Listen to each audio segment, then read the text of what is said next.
কিশোরগঞ্জের ইটনায় ভূমিহীন সেজে খাস জমি লিজ নেয়ার অভিযোগ উঠেছে সাব রেজিস্ট্রি অফিসের এক নকল নবিশ ও তার স্ত্রীর বিরুদ্ধে।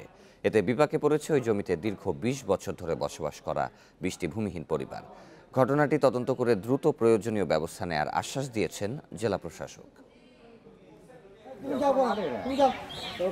কিশোরগঞ্জের ইটনা উপজেলা সদরের পূর্ব গ্রামের নূরপুর, এখানে ৬০% খাস জমিতে ২০ বছর ধরে বসবাস করছেন ২০টি হতদরিদ্র ভূমিহীন পরিবার। কিছুদিন আগে হঠাৎ ভূমিহীনরা জানতে পারেন তাদের বসবাস করা জমি লিজ হয়ে গেছে। লিজ নিয়েছেন এলাকার প্রভাবশালী কিশোরগঞ্জ সাব রেজিস্ট্রি অফিসের নকল নবিশ গোলাম মোস্তফা এবং তার স্ত্রী ইটনা মধ্যগ্রাম সরকারি প্রাথমিক বিদ্যালয়ের সহকারী শিক্ষিকা মাহমুদ আক্তার। মোস্তফা বলতেছে ৬০% জায়গা ৬০ লক্ষ টাকা দিতে হবে, নাহলে এখান থেকে তোমরা চলে যাও। বা গরিবের উপরে জোর জুলুমি অত্যাচারী শুরু করছে। ওহান মোস্তফা যে বেজাল করছে, ওহান আমরা তো বুলাগঞ্জ ছাড়া আমার আর কোনো জায়গা নাই। এলাকাবাসীর অভিযোগ, ভূমি অফিসের অসাধু কর্মকর্তাদের যোগসাজশে প্রকৃত ভূমিহীনদের বরাদ্দ না দিয়ে সম্পদশালীদের নামে খাস জমি বন্দোবস্ত দেওয়া হয়। মোস্তফা জানা মতে ভূমিহীনের উপযুক্ত নয়।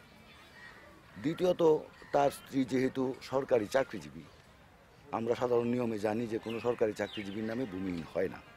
ভূমিহীন সেজে খাস জমি বন্দোবস্ত নেওয়া গোলাম মোস্তফা ও তার স্ত্রীকে এলাকায় গিয়ে পাওয়া যায়নি। পরে মোবাইল ফোনে যোগাযোগ করা হলে এই বিষয়ে সুনির্দিষ্ট জবাব দেননি গোলাম মোস্তফা।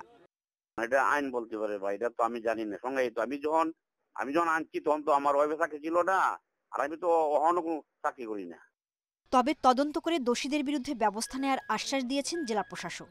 নীতিমালা অনুযায়ী যদি দেওয়া না হয় তাহলে অবশ্যই এটা আমরা তদন্ত করে দেখে যদি প্রমাণিত হয় এটা আমরা ব্যবস্থা নেব।